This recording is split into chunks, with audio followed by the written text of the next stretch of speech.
gaya mana sunanki. Hajiya me sunanki? Khadija Musa. Khadija Musa. To Khadija Musa kuma yau ga kina ofishin rundunar 'yan sanda. Me ya faru? Laifi ne. Laifi wani iri? Laifi. Na riki yarinya. Kin da ki yarinya? Da me? Da igiyan caji. Igiyan caji. Me ya same ta?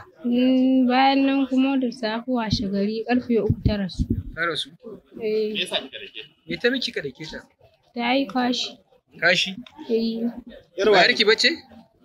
Ya ta ne. Wannan shine karan farko da taɓa miki kashi? Yarki ta cikin ki. Yarki ta cikin ki? Yar mai gida. Yarki mai gidanki. Yar kishiya zaki ce ko yar mai gida? To yan sakan ya ta ne. Yarki shi yarki kenan. Eh. Amma wannan lokacin ta Ku rufe fuskanta ba a ganin ta ba kwata kwata. Wannan lokacin ta fara miki kashi? A'a ba shi. Yanzu kashi har ya kai abin da za su sa da ke mutum har ya mutu. Shekarar ta nawa ne yare da kika mata irin wannan duka?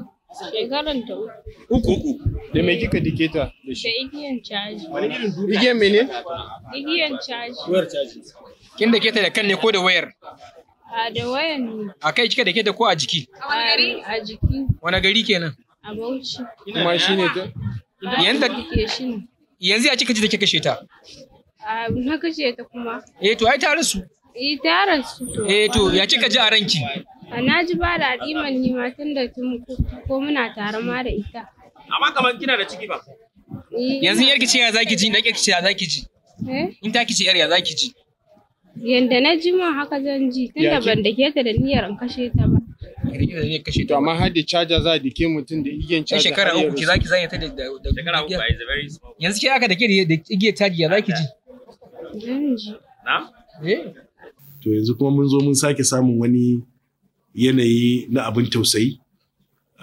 Wata mata ya ce ba ita ta haifa ba, yar kishiya ce aka ban mata a hannunta kawai don ta yi kashi a cikin wandanta, maimakon ta gane da ita cewar ba anan ake yi ba ko ba a yin kashi a wanda in ana jin kashi ga inda za a je, ta kama ta da duka. A ƙarshe saboda tsananin dukan da ta yi mata ne aka kai ta asibiti kuma ta mutu.